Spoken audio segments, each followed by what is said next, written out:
खिलजी वंश का संस्थापक कौन था? खिलजी वंश का संस्थापक जलालुद्दीन फिरोज खिलजी था।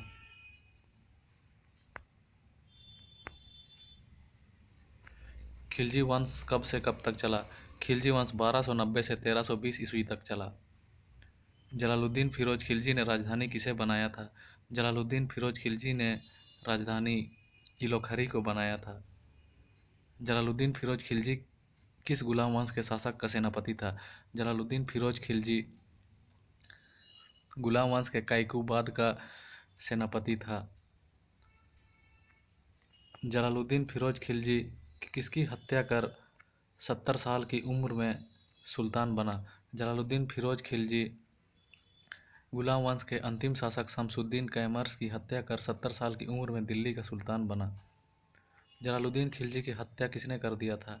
जलालुद्दीन खिलजी की हत्या उसके भतीजे और दामाद अलाउद्दीन खिलजी ने कर दिया था। जलालुद्दीन खिलजी की हत्या अलाउद्दीन खिलजी ने कहाँ पर कर दिया था? इलाहाबाद के काड़ा मनिकपुर नामक स्थान पर। खलीफा की उपाधि धारण करने वाला पहला दिल्ली का सुल्तान कौन था? खलीफा की उपाधि धारण करने वाला दिल्ली का पहला सुल्तान और खिलजी वंश का अंतिम सुल्तान मुबारक शाह खिलजी था। सिकंदर ए सानी की उपाधि किसने धारण की थी? सिकंदर ए सानी की उपाधि अलाउद्दीन खिलजी ने धारण की थी, क्योंकि वह सिकंदर की तरह ही पूरे दुनिया को जीतना चाहता था। खिलजी वंश का अंतिम शासक कौन था? खिलजी वंश का अंतिम शासक कुतुबुद्दीन मुबारक शाह खिलजी था। अलाउद्दीन खिलजी की राजधानी कहाँ थी? अलाउद्दीन खिलजी की राजधानी सीरी थी। अस्थाई सेना की नींव किसने रखी थी? अस्थाई सेना की नींव अलाउद्दीन खिलजी ने रखी थी। अलाउद्दीन खिलजी के बचपन का नाम क्या था? अली गुरस्फ। दिल्ली सल्तनत काल में सेना को नगद वेतन देने की शुरुआत किसने की थी? दिल्ली सल्तनत काल में सेना को नगद वेतन देने की शुरुआत अलाउद्दीन खिलजी ने की थी। दिल्ली सल्तनत काल में बाजार नियंत्रण प्रणाली को दृढ़ता से लागू किसने किया था? दिल्ली सल्तनत काल में बाजार नियंत्रण प्रणाली को दृढ़ता से अलाउद्दीन खिलजी ने लागू किया था। व्यापारियों में बेईमानी को रोकने के लिए कम तौलने वाले व्यापारियों के शरीर से कौन मांस काट लेता था? व्यापारियों में बेईमानी को रोकने के लिए कम तौलने वाले व्यापारियों के शरीर से मांस अलाउद्दीन खिलजी काट लेता था।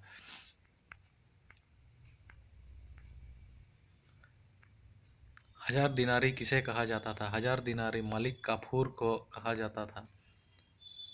मलिक काफूर को उपहार स्वरूप अलाउद्दीन खिलजी को किसने दिया था?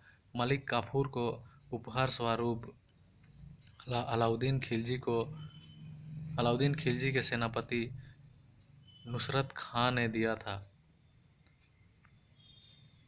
कौन से विजय की खुशी में नुसरत खां ने मलिक काफूर को उपहार स्वरूप अलाउद्दीन खिलजी को दिया था? गुजरात विजय की खुशी में नुसरत खां ने मलिक काफूर को उपहार स्वरूप अलाउद्दीन खिलजी को दिया था। मलिक काफूर को हजार दिनारी इसीलिए कहा जाता है क्योंकि उसे नुसरत खां ने 1000 दिनार में खरीदा था। जजिया कर लगाने वाला प्रथम मुस्लिम शासक कौन था और कहाँ पर लगाया था? जजिया कर लगाने वाला प्रथम मुस्लिम शासक उमैयद कैलिफेट के सेनापति मोहम्मद बिन कासिम था, जो 712 ईस्वी में ब्राह्मण वंश के राजा दाहिर सेन को हराकर सिंध पर सबसे पहले जजिया कर लगाया था। अलाउद्दीन खिलजी का राज्याभिषेक कहाँ पर हुआ था? अलाउद्दीन खिलजी ने अपना राज्याभिषेक बलबन द्वारा बनवाए गए लाल महल में करवाया था। अलाउद्दीन खिलजी द्वारा निर्माण कराए गए प्रमुख इमारत कौन कौन से हैं? अलाउद्दीन खिलजी द्वारा निर्माण कराए गए प्रमुख इमारत जमायत खाना मस्जिद, सीरी का किला, हजार खंबा महल, अलाई दरवाज़ा, चोर दरवाज़ा और हौज ए खास इत्यादि हैं। दिल्ली सल्तनत काल में घोड़ों को दागने और सैनिकों का हुलिया लिखने की प्रथा का शुरुआत किसने किया था? अलाउद्दीन खिलजी। अलाउद्दीन खिलजी की मृत्यु किस बीमारी के कारण हुई? अलाउद्दीन खिलजी की मृत्यु जलोदर नामक बीमारी से हुई। अलाउद्दीन खिलजी का उत्तराधिकारी कौन बना? अलाउद्दीन खिलजी का उत्तराधिकारी शिहाबुद्दीन खिलजी था। अलाउद्दीन खिलजी का सेनापति अलाउद्दीन खिलजी के कौन कौन सेनापति थे? अलाउद्दीन खिलजी के प्रमुख सेनापति नुसरत खां, जफर खां, उलुग खां और मलिक काफूर था। मलिक काफूर की हत्या किसने कर दिया था? मलिक काफूर की हत्या खिलजी वंश के अंतिम शासक मुबारक खिलजी ने कर दिया था।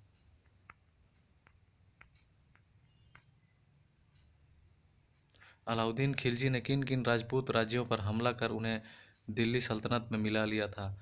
अलाउद्दीन खिलजी ने निम्नलिखित राजपूत राज्यों पर हमला कर उन्हें दिल्ली सल्तनत में मिला लिया: गुजरात, रणथंबोर, चित्तौड़ और मालवा को जीतकर दिल्ली सल्तनत में मिला लिया। गुजरात पर अलाउद्दीन खिलजी ने पहली बार कब आक्रमण किया और उसे दिल्ली सल्तनत में कब मिला लिया गया? गुजरात पर अलाउद्दीन खिलजी ने सबसे पहले 1299 ईस्वी में आक्रमण किया और उसे दिल्ली सल्तनत में 1304 ईस्वी में मिला लिया। अलाउद्दीन का गुजरात आक्रमण के समय गुजरात पर किस राजवंश का शासन था और वहाँ का शासक कौन था? अलाउद्दीन का गुजरात आक्रमण के समय गुजरात पर बघेला राजवंश का शासन था और वहाँ राजा कर्ण शासन कर रहा था। रणथंबोर पर अलाउद्दीन खिलजी ने कब आक्रमण किया? उस समय रणथंबोर पर किस वंश का और कौन सा शासक था? रणथंबोर पर अलाउद्दीन खिलजी ने 1301 ईस्वी में आक्रमण किया। उस समय रणथंबोर पर रत्नापुरस के चहमन वंश का शासन था और हम्मीरा देव का शासन था। रणथंबोर विजय के समय किस सेनापति की मौत हो गई थी? रणथंबोर विजय के समय नुसरत खां की मौत हो गई थी। अलाउद्दीन खिलजी ने चित्तौड़ पर कब आक्रमण किया था? उस समय चित्तौड़ पर किस राजवंश का शासन था और कौन शासन कर रहा था? अलाउद्दीन खिलजी ने चित्तौड़ पर 1303 ईस्वी में आक्रमण किया था। उस समय चित्तौड़ पर गुहिल वंश के रावल रतन सिंह का शासन था। चित्तौड़ की राजपूत महिलाओं ने अग्निकुंड में कूदकर जान दे दिया, जिसके लिए अमीर खुसरो ने किस शब्द का प्रयोग किया? जौहर। किसके अनुसार अलाउद्दीन खिलजी ने चित्तौड़ पर आक्रमण इसलिए किया क्योंकि वह गुजरात के व्यापारिक मार्ग पर बाधा बन रहा था? अमीर खुसरो। किस पुस्तक के अनुसार अलाउद्दीन खिलजी ने रावल रतन सिंह की पत्नी रानी पद्मावती को पाने की चाहत में चित्तौड़ पर आक्रमण किया? पद्मावत।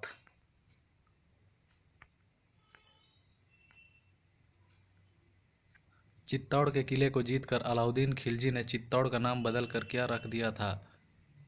चित्तौड़ के किले को जीतकर अलाउद्दीन खिलजी ने अपने बेटे खिज्र खां के नाम पर खिजराबाद रख दिया था। पद्मावत किसकी रचना है? पद्मावत मलिक मोहम्मद जैसी की रचना है। मलिक मोहम्मद जैसी ने पद्मावत की रचना किसके शासनकाल में किया था? मलिक मोहम्मद जैसी ने पद्मावत की रचना सूर वंश के संस्थापक शेरशाह सूरी के शासनकाल में किया था। अलाउद्दीन खिलजी ने मालवा पर कब विजय प्राप्त किया? उस समय मालवा पर किस राजवंश का शासन था और कौन शासक था? अलाउद्दीन खिलजी ने मालवा पर 1305 ईस्वी में विजय प्राप्त किया। उस समय मालवा पर परमार वंश का शासन था और महालाखा देव शासन कर रहा था। दक्षिण भारत अलाउद्दीन खिलजी ने किसकी मदद से जीता था? दक्षिण भारत अलाउद्दीन खिलजी ने मलिक काफूर की मदद से जीता था। दक्षिण विजय के क्रम में अलाउद्दीन खिलजी ने सर्वप्रथम किस राजवंश पर आक्रमण किया? दक्षिण विजय के क्रम में अलाउद्दीन खिलजी ने सर्वप्रथम 1308 ईस्वी में देवगिरी पर आक्रमण किया था। उस समय देवगिरी पर यादव वंश के रामचंद्र देव का शासन था। अलाउद्दीन खिलजी ने देवगिरी पर किस वर्ष विजय प्राप्त किया? उस समय देवगिरी पर किस राजवंश का शासन था और वहाँ का राजा कौन था? अलाउद्दीन खिलजी ने देवगिरी पर 1308 ईस्वी में विजय प्राप्त किया। उस समय देवगिरी पर यादव वंश के राजा रामचंद्र देव का शासन था। अलाउद्दीन खिलजी ने देवगिरी के बाद किस राजवंश पर विजय प्राप्त किया और दिल्ली सल्तनत में मिला लिया? अलाउद्दीन खिलजी ने देवगिरी के बाद वारंगल के काकतीय राजवंश पर विजय प्राप्त किया और दिल्ली सल्तनत में मिला लिया। अलाउद्दीन खिलजी का वारंगल पर आक्रमण के समय किस राजवंश का शासन था और वहाँ पर किस राजा का शासन था? अलाउद्दीन खिलजी का वारंगल पर आक्रमण के समय वारंगल पर काकतीय राजवंश का शासन था और वहाँ पर प्रताप रुद्र देव शासन कर रहा था। वारंगल के राजा प्रताप रुद्र देव अलाउद्दीन खिलजी की गुलामी स्वीकार कर मलिक काफूर को उपहार स्वरूप क्या दिया? वारंगल के राजा प्रताप रुद्र देव अलाउद्दीन खिलजी की गुलामी स्वीकार कर अलाउद्दीन खिलजी के लिए मलिक काफूर ने प्रसिद्ध कोहिनूर का हीरा उपहार स्वरूप दिया था। अलाउद्दीन खिलजी ने वारंगल के बाद दक्षिण भारतीय किस राजवंश को लूटा? अलाउद्दीन खिलजी ने वारंगल के बाद दक्षिण भारतीय द्वार समुद्र के होयसाल राजवंश को लूटा।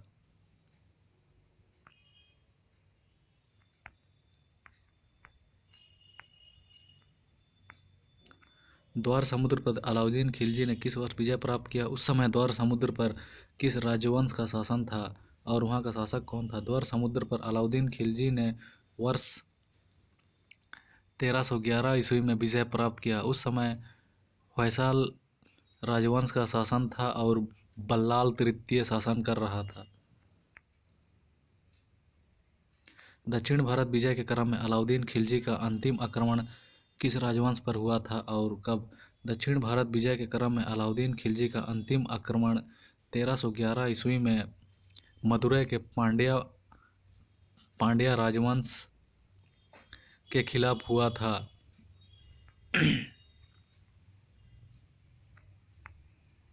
अलाउद्दीन खिलजी के आक्रमण के समय मदुरै पर किस राजवंश का शासन था और वहाँ शासन कौन कर रहा था?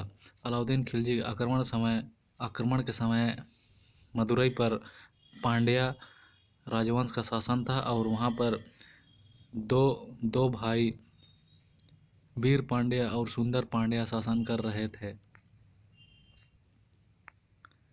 वीर पांड्या और सुंदर पांड्या के बीच उत्पन्न कॉन्फ्लिक्ट में अलाउद्दीन खिलजी ने किसका समर्थन कर ढेर सारा धन अर्जित किया?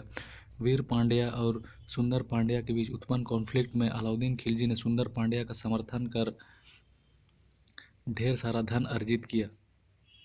मलिक काफूर की हत्या किसने कर दिया था? मलिक काफूर की हत्या खिलजी वंश के अंतिम शासक कुतुबुद्दीन मुबारक खिलजी ने कर दिया था। अलाउद्दीन खिलजी के बाद खिलजी वंश का शासक कौन बना? अलाउद्दीन खिलजी के बाद खिलजी वंश का शासक शिहाबुद्दीन खिलजी बना। शिहाबुद्दीन के बाद खिलजी वंश का सुल्तान कौन बना? शिहाबुद्दीन के बाद खिलजी वंश का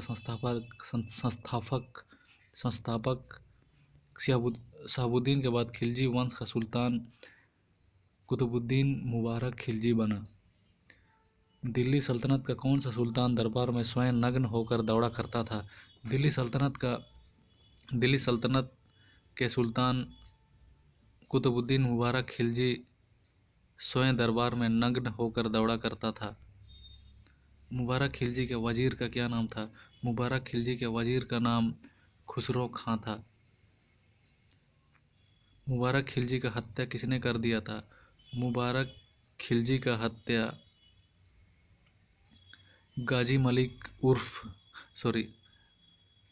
गैसुद्दीन तुगलक उर्फ गाजी मलिक ने कर दिया था। मुबारक खिलजी के बाद खिलजी वंश का सुल्तान कौन बना? मुबारक खिलजी के बाद खिलजी वंश का सुल्तान नासिरुद्दीन खुसरो खां बना। नासिरुद्दीन खुसरो खां मूलतः किस धर्म का था? नासिरुद्दीन खुसरो खां मूलतः हिंदू धर्म का था। नासिरुद्दीन खुसरो खां किस जाति का था? नासिरुद्दीन खुसरो खां बाराडू जाति का था। नासिरुद्दीन खुसरो खां की हत्या किसने कर दिया था? नासिरुद्दीन खुसरो खां की हत्या तुगलक वंश के संस्थापक गयासुद्दीन तुगलक उर्फ गाजी मलिक ने हत्या कर दिल्ली सल्तनत में तुगलक वंश की स्थापना किया था।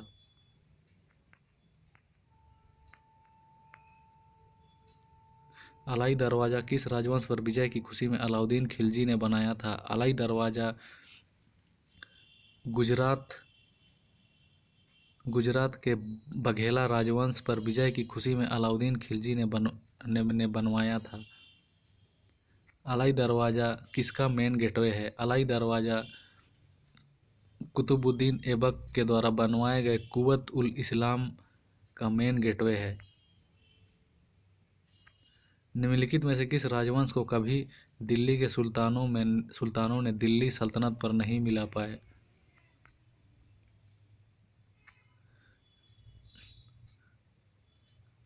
मदुरै के पांड्या वंश और चित्तौड़ के और देवगिरी के यादव वंश और चित्तौड़ को दिल्ली के सुल्तानों ने कभी दिल्ली सल्तनत में नहीं मिला पाए। खिलजी वंश के प्रमुख शासकों के नाम और शासनकाल बताएं। खिलजी वंश के प्रमुख शासक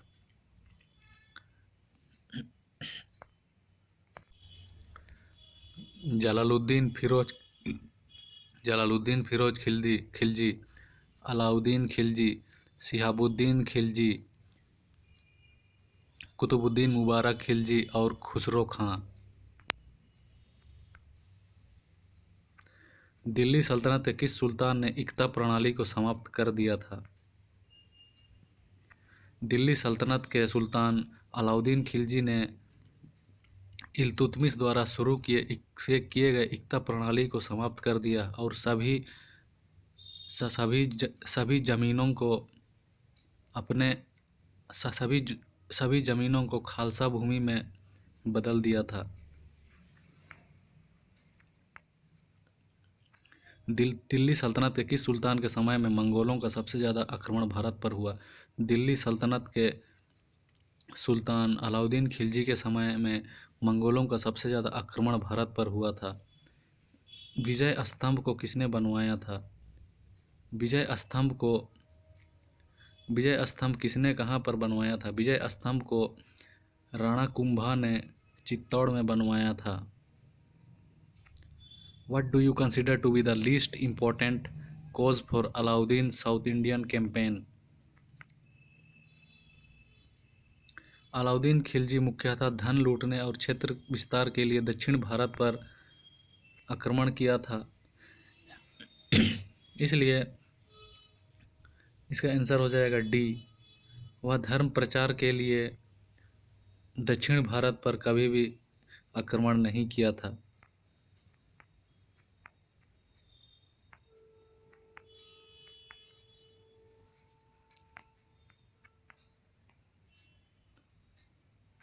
खिलजी वंश के सुल्तान कहाँ के थे? खिलजी वंश के सुल्तान तुर्की थे। दिल्ली के किस सुल्तान ने जागीर देने के स्थान पर सेना को नगद वेतन देना प्रारंभ किया? दिल्ली के सुल्तान अलाउद्दीन खिलजी ने जागीर देने के स्थान पर सेना को नगद वेतन देना प्रारंभ किया। दिल्ली सल्तनत के किस सुल्तान ने जागीरदारी और जमींदारी प्रथा को समाप्त कर दिया? अलाउद्दीन खिलजी ने दिल्ली सल्तनत काल में जागीरदारी और जमींदारी प्रथा को समाप्त कर दिया था। कपड़े और अन्य विशिष्ट वस्तुओं की बिक्री के लिए दिल्ली के बाजार को अलाउद्दीन खिलजी के द्वारा दिया गया नाम क्या था? सराय अदाल। अलाउद्दीन के समय भू राजस्व कितना हो गया था? अलाउद्दीन के समय भू राजस्व 1/2 तक हो गया था, अर्थात 50% तक हो गया था। बाजार को नियंत्रित करने के लिए अलाउद्दीन खिलजी ने किस विभाग की स्थापना की थी? बाजार को नियंत्रित करने के लिए अलाउद्दीन खिलजी ने दीवान ए रियासत नामक विभाग की स्थापना की थी। अलाउद्दीन खिलजी ने बाजार को नियंत्रित करने के लिए एक अधिकारी को नियुक्त किया था। उस अधिकारी को क्या कहा जाता था? शाहना ए मंडी। अलाउद्दीन खिलजी के समय मुन्हिस कौन होते थे? अलाउद्दीन खिलजी के समय गुप्तचरों को व्यक्तिगत गुप्तचर को मुन्हिस कहा जाता था, जो बाजार के रेट को रिपोर्ट करते थे। भारत का प्रथम मुस्लिम शासक कौन था जो भूमि की नापी करवाई तथा इस पद्धति को क्या कहा गया? भारत का प्रथम मुस्लिम शासक अलाउद्दीन खिलजी था जो भूमि की नापी करवाई तथा इसे मसाहत कहा गया। दिल्ली सल्तनत के किस सुल्तान ने शराब पासे का खेल, भोज तथा और अतिथि सत्कार पर पूर्ण प्रतिबंध लगा दिया था और सरदारों को एक दूसरे से बातचीत और मिलने पर भी पाबंदी लगा दिया था? अलाउद्दीन खिलजी ने अपने खिलाफ षड्यंत्र ना रचने के लिए शराब पासे का खेल, भोज, अतिथि सत्कार पर पूर्ण प्रतिबंध लगा दिया था और सरदारों को एक दूसरे से बातचीत और मिलने पर भी पाबंदी लगा दिया था। अलाउद्दीन खिलजी को किस पुस्तक में विश्व का सुल्तान, युग का विजेता और जनता का चरवाहा कहा गया है? अमीर खुसरो रचित खजाइनुल फुतूह के अनुसार अलाउद्दीन खिलजी को विश्व का सुल्तान, युग का विजेता और जनता का चरवाहा कहा गया है।